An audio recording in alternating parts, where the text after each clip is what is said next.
এটা কোনো কথা? এটা কোনো দেশ হইল? একটা লোকালয়ের উপরে কেন একটা ট্রেনিং বিমান উঠবে বলেন? এই দেশে কোনো মানুষের নিরাপত্তা নেই, এই কারণে আমরা এই দেশে থাকবো না। আমরা পুরো ফ্যামিলি দেশ থেকে চলে যাব। আমার ছেলে ব্রিলিয়েন্ট স্টুডেন্ট, পুরো কলেজে ফার্স্ট হয়। আমার ছেলে সবচেয়ে স্মার্ট।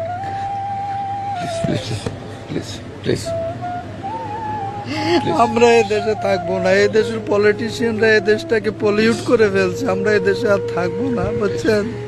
আমি অ্যাসিস্ট্যান্ট প্রফেসর, আমার ওয়াইফও কেমিস্ট্রি লেকচারার। আমরা থাকবো না এই দেশে।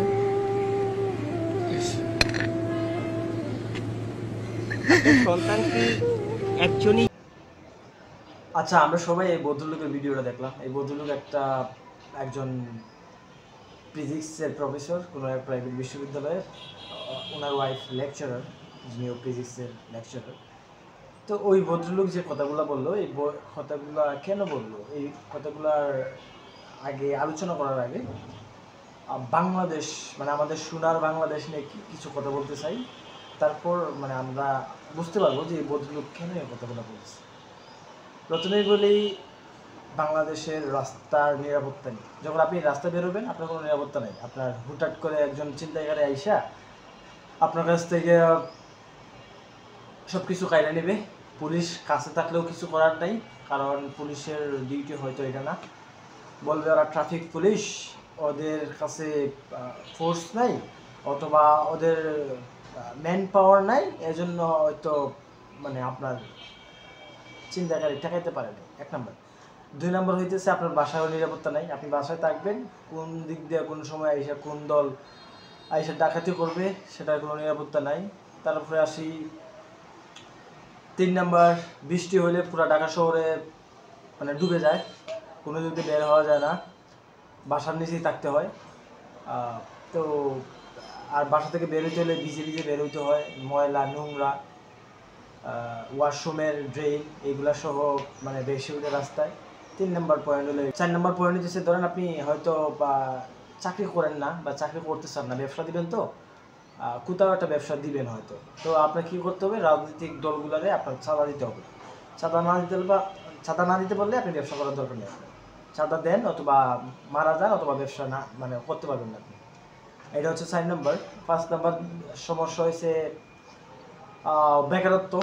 আপনারা জানি যে বাংলাদেশে বেকারত্ব দিন দিন বাড়তেছে। আর যারা চাকরি পাইছে কোনো না কোনোভাবে, তারা তো গোলামি করতেছেই, তাদের বেতন বৃদ্ধি পাইতেছে না। আমরা জানি যে দ্রব্যমূল্যের দাম দিন দিন বৃদ্ধি পাইতেছে, অথচ বেতন এই আগেরটাই আছে। তো ওইভাবে হিমশিম করে চলতেই যাচ্ছে। আর কোনো যদি পরিবারের কেউ যদি কারো অসুখ হয়ে যায়, বা আল্লাহ না করুক কোনো কারণে তো অসুখ বা কোনো দুর্ঘটনা হয়ে যায়, তখন তার ফ্যামিলিটাই ধ্বংস হয়ে যায়। কারণ তার তো কোনো নিরাপত্তা নাই। তার বেতন দেয় সে প্রতি মাসেই চলতে পারতেছে না। কারণ আমাদের পুঁজিবাদ, আমাদের সমাজরা এভাবেই তৈরি করছে যে আপনার শুধু বেতন দিয়ে বাঁচায় রাখবে, বিনিময়ে আপনার জীবন যৌবন এই অফিসে কাটাইতে হবে, আপনার মেধা শ্রম পরিশ্রম সব কিছু ওই অফিসের ভিতরে দিতে হবে, আপনারা শুধু বাঁচায় রাখবে। তারা বাঁচানোর জন্য আপনার যত টাকা প্রয়োজন তত টাকাই দেবে। আপনার 15,000 দিতে পারে, 20,000 দিতে পারে। আপনার মান্থলি যদি 30,000 টাকা খরচ হয়, তাহলে আপনার বেতন দেবে 30,000। তো আপনার লাইফস্টাইলের উপর মেনটেন করে আপনার বেতনটা নির্ধারণ করে ওরা। নট অনলি যে আপনার মানে কাজের উপরে আপনার কতটুকু এফোর্ট কোম্পানিতে দিতে পারতেছেন ওইটার উপরে না, আপনার মাসে কত টাকা ইনকাম হয় না, সরি, আপনার মাসে কত টাকা খরচ হয় এটার উপর বেস করে আপনারা টাকা দেয়। একদম মানে এটা হচ্ছে 4 নম্বর পয়েন্ট। 5 নম্বর পয়েন্ট কি? 5 নম্বর পয়েন্ট হইতেছে গিয়া খাদ্য ভেজাল।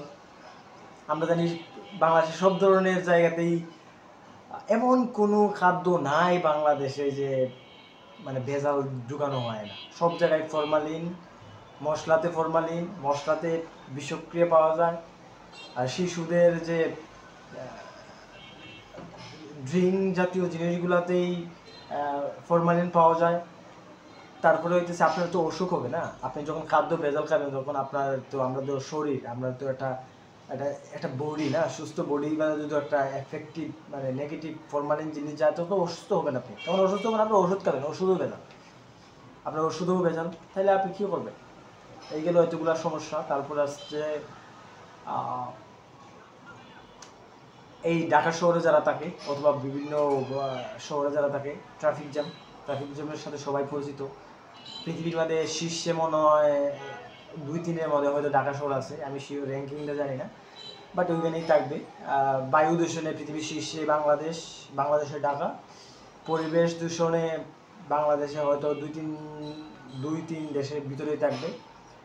তারপরে হইতেছে জনসংখ্যার সমস্যা, ঘনবসতির দেশ, একটা নোংরা শহর যেখানে প্রচণ্ড শব্দ দূষণ হয়।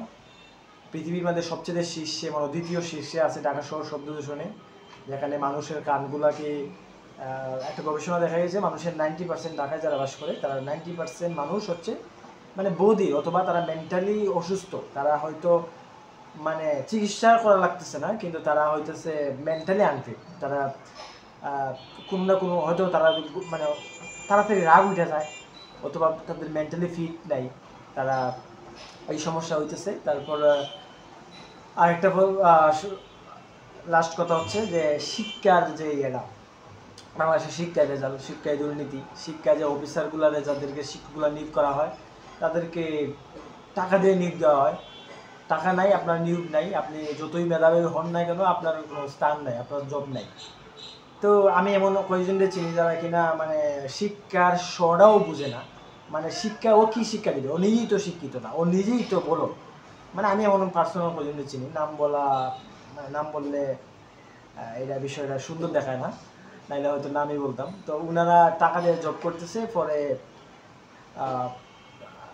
এরা 8-9-এ থাকতে চাকরি করতেছে, মানে টাকা দেওয়ার চাকরি নেয়, তারপর হইতেছে আগে আর কি চাকরি নিছে, তারপর হইতেছে চাকরি পাওয়ার পর তারা টাকা টুকা দিয়ে ওপেন ভার্সিটি থেকে ওপেন স্কুল কলেজ থেকে ফার্স্ট করে মেট্রিক সার্টিফিকেট ইন্টার সার্টিফিকেট ধরাই দিচ্ছে, কিন্তু তারা দিব্যি চলে যাচ্ছে, তারা সরকারি চাকরি করতেছে, তারা এই সব।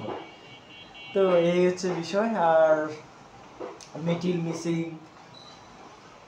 মিসিং গুম খুম তো আছেই, আপনার বাক স্বাধীনতা নাই। আপনি কোনো এক নেতারে নিয়ে কথা বলবেন, হয়তো পরের দিন আপনাদের খুঁজে পাওয়া যাবে না, অথবা আপনি ট্রাক অ্যাক্সিডেন্টে বা রাস্তায় অ্যাক্সিডেন্টে মারা যাবেন। আপনি যে রাস্তায় ঘুরবেন, বড় লোকের আলাল দুলালের আপনার রাস্তায় পিষা দেওয়া যাবে, ওরা হয়তো একটু অবহেলা করে দিয়ে যাবে, ওদের টাকা দিয়ে ঘুরে ফেলবে। আপনি গরিব, আপনার জানের মূল্য নাই, কারণ আপনি বাংলাদেশি। এটাই আপনার মানে একমাত্র দোষ হচ্ছে আপনি বাংলাদেশি ভাই বোন, আপনার কোনো দোষ লাগবে না। তো এটা হচ্ছে বিষয়। ঘুষ কুম তো আছেই, ঘুষ কুম এগুলো তো বললামই। তারপর আর বলা যায় কি, তারপর বলা যায় এখন তো আকাশ থেকে বিমান আসতেছে, বিমান আইসা স্কুলও ল্যান্ড করতেছে, ক্র্যাশ করতেছে, শত শত বাচ্চা মারা যাচ্ছে, হসপিটালাইজড, তারা বাঁচবে কিনা সন্দেহ, সংকটাপন্ন। তারপরে আপনি ভিকটিম, হ্যাঁ, আপনার সাথে একটা ঘটনা ঘটছে, আপনার তো মানে একটা মেন্টালি স্পেস দরকার, আপনার একটা শান্তি দরকার, তাই তো? তো শান্তি নাই, আপনারা ব্লগাররা ডিস্টার্ব করবে, সাংবাদিক ইউটিউবাররা এসে ঘিরে দেবে, ভাই আপনার কেমন লাগতেছে, ভাই আপনার কেমন ভালো লাগতেছে, মানে অনুভূতি কি এইটার পরে। গতকাল যেটা দেখলাম আমরা, যে 21শে জুলাই যে ঘটনাটা ঘটলো, মাইলস্টোনে এই শিক্ষার্থীরা আগুনে পুড়ে ছোটাছুটি করতেছে, আর সাংবাদিকরা ভিডিও করতেছে, ব্লগাররা ভিডিও করতেছে, বলতেছে আপনার অনুভূতি কি। যদি পারতো তারা লাশও জিজ্ঞেস করতো, ভাই আপনার মরার পর কেমন লাগতেছে, তাই না? তো এটা তো লাশে বলতে পারতেছে না, মানে লাশ তো কথা বলে না, এই জন্যই হয়তো যারা বাইচে আছে তারা আরও কিছুদিন সাফার করবে এদের, মানে তারা মরে গেছে তো তারা শান্তি, তাদেরকে আজকে জিজ্ঞেস করতে হইতেছে না যে ভাই ঘুষ খুন গুম দুর্নীতির শিকার হইতে পারতেছে না, মানে ওইটো না তারা। বাট যারা বাইচে আছে তারা মানে এটা নিয়ে টানবেই, আমাদের মতো বুক করবেই, এবং সাংবাদিক ব্লগারদের ভাই আপনার কেমন লাগতেছে এগুলো প্রশ্ন সহ্য করতে হবে। আমরা হচ্ছে ন্যায় বিচার সম্পর্কে। ন্যায় বিচার আমাদের দেশে শুধুমাত্র খাতা কলমেই, আপনার টাকা আছে কোনো বিচার নাই, আপনার পাওয়ার আছে, আপনি রাজনীতিবিদ, পলিটিশিয়ান, এমপি, মন্ত্রী, চেয়ারম্যান, আপনার আর কোনো কিছু লাগবে না। আপনার কোটি কোটি টাকার মালিক, লাখ লাখ টাকার মালিক, আপনার আর কোনো কিছু লাগবে না, আপনি জাস্ট জানান দিব্যি আপনার তখন বাংলাদেশে সোনার বাংলা মনে হবে, আপনার টাকা আছে বিদায়। আর আমাদের মতো যারা আছে মধ্যবিত্ত, দিন আনে দিন খায়, তাদের এই দেশে নিরাপত্তা নাই। আর যাদের ধরেন টাকা টুকা আছে, পাওয়ার আছে, তাদের তো এই দেশ সোনার বাংলাদেশ, তারা সব কিছুই পাইছে সাইডে, গুণ করিয়া কুম করিয়া দুর্নীতি করে ডাকতে পারতেছে টাকা দিয়া, তাদের কাছে তো এই দেশ ভালো লাগবেই, তাই না?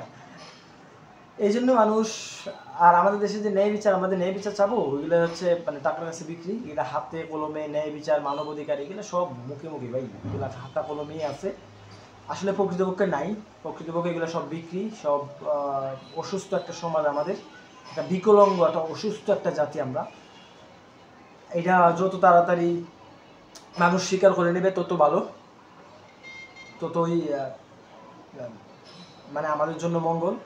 আর এই ভদ্রলোক যেটা বললো যে আমরা একটা অসুস্থ জাতি, আমরা একটা লোকালয়ে কীভাবে ব্রেন নিয়ে পড়ে আমরা এই দেশে থাকবো না, ফ্যামিলি দেশে চলে যাবো, এই ভদ্রলোকের কথা বলি। এই ভদ্রলোক এমনি এমনি কথা বলে নাই, পৃথিবীর বিভিন্ন দেশে এগুলা হয়, ক্র্যাশ করে, ইন্ডিয়াতে হয়, বিভিন্ন দেশে, উন্নত দেশেও হয়, আধুনিক বিমানগুলো হয়। তো মূলত প্রশ্ন এটা না, প্রশ্ন হচ্ছে আপনার তো ন্যূনতম সতর্ক থাকা উচিত। একটা লোকালয়ের সামনে, তাও এই পৃথিবীর প্রতিটা দেশে যেটা অকার্যকর ঘোষণা করছে, 1976 সালে চীনারা এটা আবিষ্কার করছে, এটা এখন আর আধুনিক বিশ্বে 2025 সালে এটা যায় না। তো এইটা আমাদের কেন 2025 সালে উড়াইতে হবে, তাও একটা ঢাকায় জনবসতিপূর্ণ এলাকায় কেন উড়াইতে হবে? তাও এটা ট্রেনিং বিমান, উনি ট্রেনিং করতেছে, উনি একবারে পাকা পরিযুক্ত না। তো এইটা সম্পর্কে এয়ারফোর্সে প্রশ্ন করা উচিত। তো আমরা তো বাঙালিরা বলত কিছু আছি, তো এরা প্রশ্ন না করে এই লাশের হিসাব দিতে হবে, এই হিসাব দিতে হবে, এইগুলো নিয়ে মিটিং মিটিং করে কী হবে? লাশের হিসাব দিলেই কি হবে, না দিলেই কি হবে? যারা সুস্থ আছে এদের হিসাব কে নেবে? ধরেন যারা ভাই মরে গেছে, ধরেন এদের হিসাব দেওয়া উচিত আমি বলে মনে করি। কিন্তু এদেরকে নিয়ে যত হাইপে উঠতেছে, যারা ধরেন মরে নাই, বাইচে আছে, তাদের হিসাবটা আগে লন। তারা বাইচে আছে ভাই, তারা পৃথিবীতে এখনো আছে, তাদের হিসাবটা আগে নেওয়া উচিত। তো তাদেরটা হিসাব নেবেন না। তো বয়ে তো আপনারা মিটিং মিসিং করতেছেন, করেন। আর আরেকটা বড় ধরনের দুর্ঘটনা আগ পর্যন্ত ততদিন মতো অপেক্ষা করেন, এই আর কি। আর সোনার বাংলাদেশে এই জন্যই আমাদের সুশীল সমাজ যারা আছে, ওই যে উনি যে প্রফেসর ফিজিক্সের, এই সুশীল সমাজগুলা এই দেশে, এই জন্য এই দেশে থাকতেছে না, এই জন্যই উনি এই কথা বলছে। এই কথাগুলো শুধুমাত্র ওনার ছেলেরে হারানোর পরে বলে নেই, ওনার ছেলেরে হারাইছে শুধুমাত্র একটা কারণ, উনি আরও বিভিন্ন মানে দুর্নীতি, করাপশনের শিকার হয়েছে বলেই তার এই ধরনের কথাবার্তা আসছে। কত কষ্টের বললো তো, আর কি। ধন্যবাদ।